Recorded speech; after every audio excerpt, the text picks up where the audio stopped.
Bharatiya Janata party आज विपक्ष के तौर पर कारगर साबित होती हुई दिखाई दे रही है। रेल मंत्री के इस्तीफे की बात थी, रेल मंत्री ने इस्तीफा दे दिया। तमाम ऐसे मुद्दे हैं जो भारतीय जनता पार्टी के सामने खुद भी हैं और 2014 का लोकसभा चुनाव अपने आप में एक बहुत बड़ी परीक्षा की घड़ी भी है। तमाम मुद्दों पर आज हमारे साथ बात करने के लिए मौजूद हैं बीजेपी के चाणक्य माने जाने वाले यशवंत सिन्हा जी। स्वागत है आपका न्यूज नेशन पर।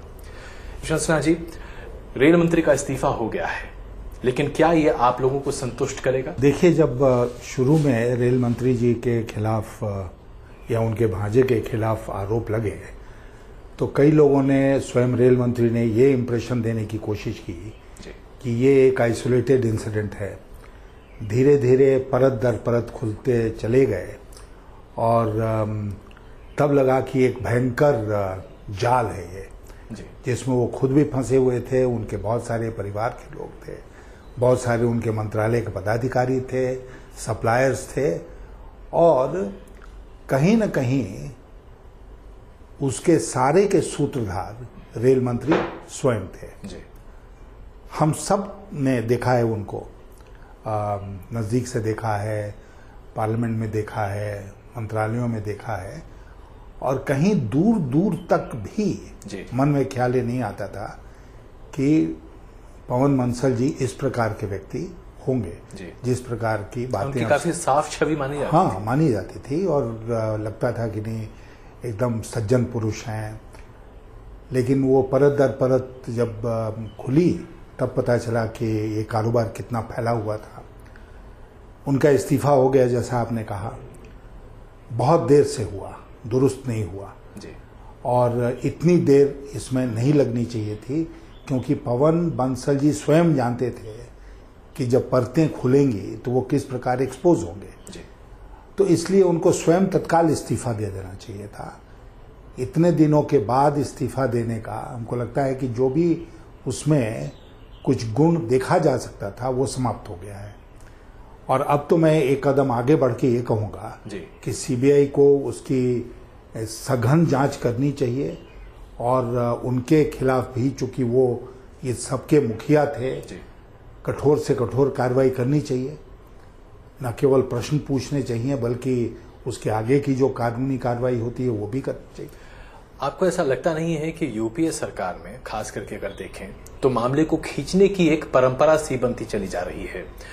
ए राजा के इस्तीफे को लेकर आप लोग इसी तरीके से मांग करते रहे और करीब 6 महीने तक मामले को खींचने के बाद ए राजा का इस्तीफा हुआ।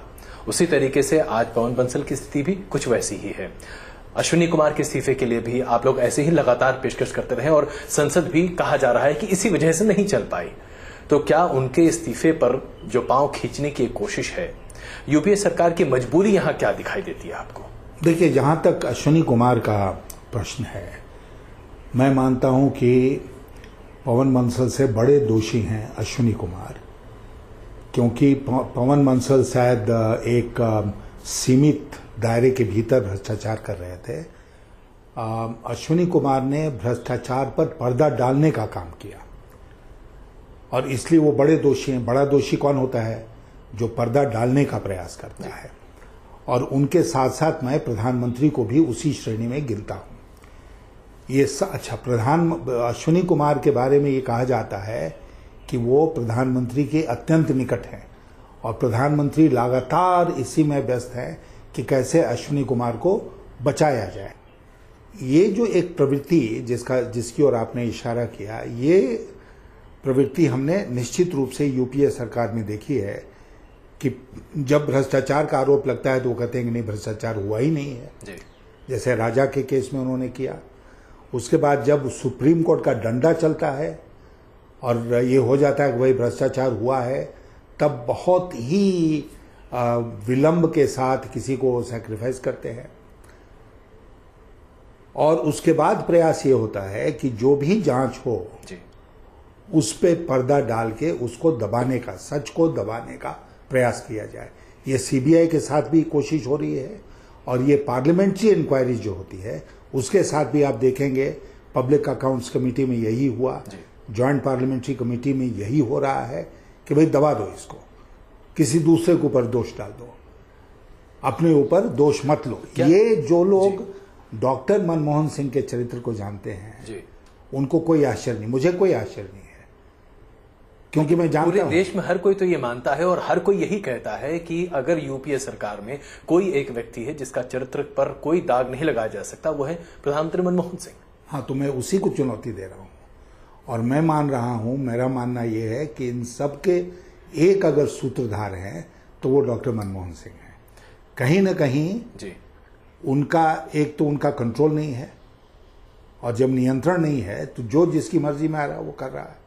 उनके मंत्रिपरिषद के सदस्य, उनके सरकार के मुलाजिम, सब लोग यही कर रहे हैं। जी। जब 2004 में यूपीए की सरकार बनी और सोनिया गांधी ने मनमोहन सिंह को देश का प्रधानमंत्री नियुक्त किया, मैं जोर देके इस शब्द का इस्तेमाल कर रहा हूं, उन्होंने नियुक्त किया देश का प्रधानमंत्री, तो वो जानती थी कि एक पावर सेंटर हम और बना रहे हैं।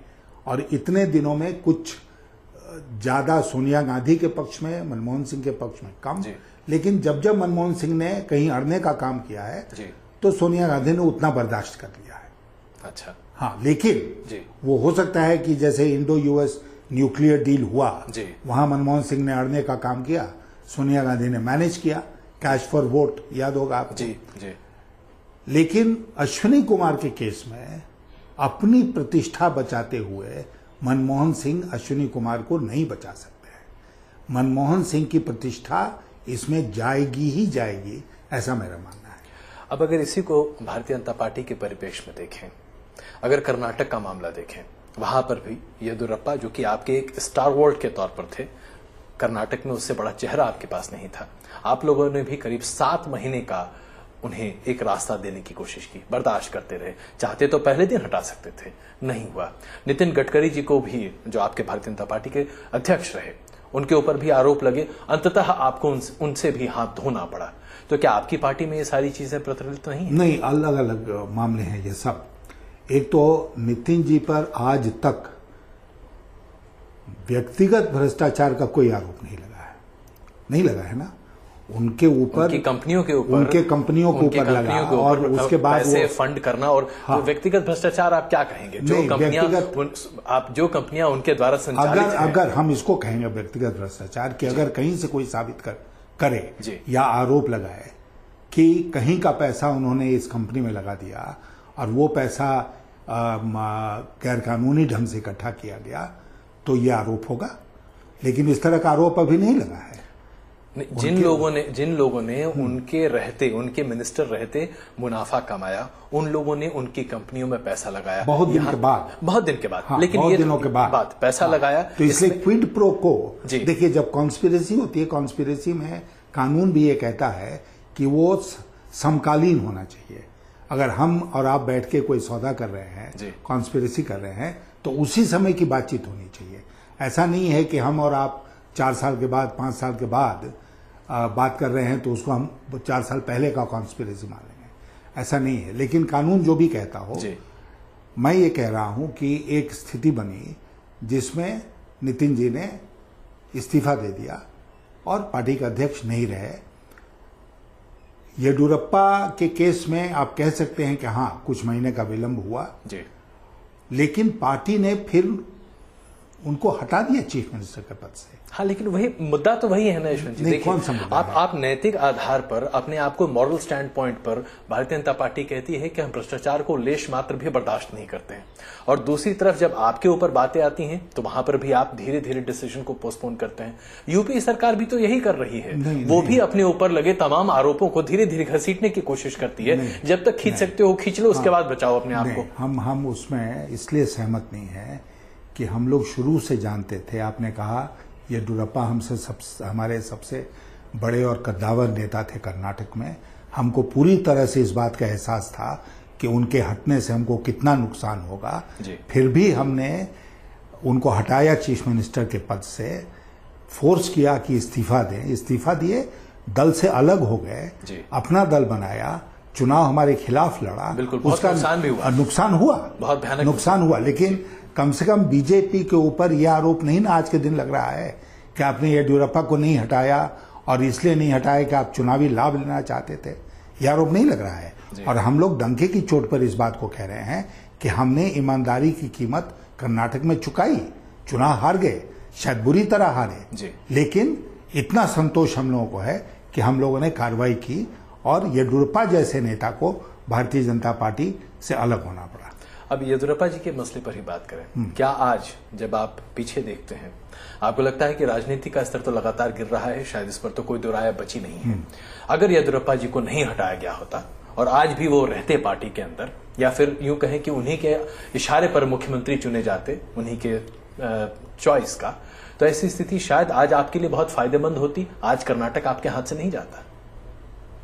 हाँ, शायद नहीं जाता, लेकिन हमने कहा ना आपसे कि पार्टी ने कहीं न कहीं ये तय किया कि इसकी जो भी कीमत चुकानी हो, राजनीतिक कीमत, हम वो चुकाने को तैयार हैं। लेकिन हम भ्रष्टाचार के आरोप, क्योंकि येडियुरप्पा के ऊपर आरोप ही लगे हैं, कुछ साबित नहीं हुआ है। हाँ। भ्रष्टाचार के आरोपों से घिरे हुए व्यक्ति को अपना मुख्यमंत्री बनाकर नहीं रखेंगे। ये पार्टी ने फैसला किया जी। और पार्टी ने फैसला किया, वो फैसला इंप्लीमेंट हुआ। येडियुरप्पा दुखी हुए, पार्टी छोड़कर चले गए, तो एक कीमत चुकाई हमने। आप जो कह रहे हैं जो रास्ता, वो रास्ता भी खुला था बिल्कुल कि हम ले दे के कुछ और उनको उन्हीं को बनाए रखते। जब हाईकोर्ट से वो उनके ऊपर स्टे ऑर्डर आ गया तो हम कहते कि भाई आ जाओ, फिर से दोबारा चीफ मिनिस्टर बन जाओ। लेकिन ऐसा भारतीय जनता पार्टी ने नहीं किया। तो हमारे व्यवहार में और कांग्रेस पार्टी के व्यवहार में मैं मानूंगा कि आसमान जमीन का अंतर दो कारणों के चलते है। एक तो यह है कि हमने कार्रवाई की, कांग्रेस पार्टी कार्रवाई नहीं करती है। दूसरा ये कि पर्दा डालने का कोई प्रयास भारतीय जनता पार्टी की तरफ से नहीं हुआ जी। कि हमने कोई भी। अच्छा, दूसरी बात कि आप स्टेट गवर्नमेंट की तुलना दूसरे स्टेट गवर्नमेंट से या उसी स्टेट के किसी गवर्नमेंट से करेंगे, केंद्र की तुलना नहीं कर सकते हैं। और केंद्र की तुलना करें तो आज मनमोहन सिंह, जो देश के सबसे ईमानदार प्रधानमंत्री आज तक के माने जाते हैं, उनकी सरकार में क्या हुआ और अटल जी की सरकार में क्या हुआ, ये तुलना कर लीजिए। क्योंकि इमीडिएट प्रीडिसेसर गवर्नमेंट तो अटल जी की थी जी। उसमें क्या हुआ और इसमें क्या हुआ, कितने लोग आज अटल जी की सरकार मामले में 2G वाले मामले में तो अटल जी की सरकार के ऊपर आक्षेप लगाने की कोशिश तो कौन आक्षेप लगा रहा है? कहा तो जा रहा है उस रिपोर्ट में, जो जेपीसी की रिपोर्ट है उसमें तो जेपीसी की रिपोर्ट से बकवास रिपोर्ट आज तक मुझे लगता है कि ड्राफ्ट रिपोर्ट उससे बढ़कर कुछ नहीं। अगर ऐसा नहीं होता तो जेपीसी के 30 सदस्यों में 15 सदस्यों ने उस रिपोर्ट को खारिज करने का काम नहीं किया होता जो उन्होंने लिख के खारिज किया है। बिल्कुल। इससे पहले कि हम एक छोटा सा ब्रेक लें यशवंत सिन्हा जी, एक सवाल जो कि भारतीय जनता पार्टी से खास करके जुड़ा है। येदियुरप्पा को आप लोगों ने हटाया, जाहिर सी बात है उसका खामियाजा भुगता। कुछ वक्त पहले कल्याण सिंह जी को भी इसी तरीके से हटाना पड़ा था, लाइबिलिटी बनी थी। आप बाद में पार्टी में आए। उमा भारती के बारे में भी यही स्थिति है। जो भी बड़े नेता, कद्दावर नेता बनते दिखते हैं राज्यों में और जो कि आपकी सेकंड लाइन के तौर पर होते हैं, जो आपके समकालीन नेता हैं, उन तमाम लोगों में से जो भी थोड़े से भी अग्रसर होते हैं, उन्हें पार्टी से अलग होना पड़ता है और इसका खामियाजा पार्टी को भुगतना पड़ता है। तो क्या ये राष्ट्रीय जो लीडरशिप है इसके ऊपर सवाल नहीं खड़े करता? क्या आप अपने लोगों को संभाल कर नहीं रख पाते? नहीं, हर केस अलग अलग होता है। और जब कल्याण सिंह जी उत्तर प्रदेश के बड़े नेता थे, पार्टी छोड़कर चले गए, फिर खुद पार्टी में लौट आए, आज भी पार्टी में लौटने का है। वो टेक्निकल प्रॉब्लम है जिसके चलते वो खुद सदस्यता नहीं ले सकते हैं, लेकिन आ गए पार्टी में। उमा भारती का केस डिफरेंट है। वो तो मुख्यमंत्री बनी थी मध्य प्रदेश में, फिर छोड़ दिया। वो भी एक बड़ा उदाहरण है भारतीय जनता पार्टी का कि उनके खिलाफ वारंट इशू हुआ था हुबली कोर्ट से, उस पर भारतीय जनता पार्टी ने कहा कि आप छोड़ दीजिए, उन्होंने छोड़ दिया। वो केंद्र में थी और उमा भारती जी ने लगभग बराबर केंद्र में काम किया है, तो वो स्टेट की लीडर उस माने में नहीं थी। लेकिन मैं एक दूसरी बात आपसे कहता हूं कि ऐसा हो सकता है कि एक व्यक्ति पार्टी में एक खास परिस्थिति से नाराज होकर अलग हो जाए, फिर बाद में सुबुद्धि आए तो लौट कर आ जाए।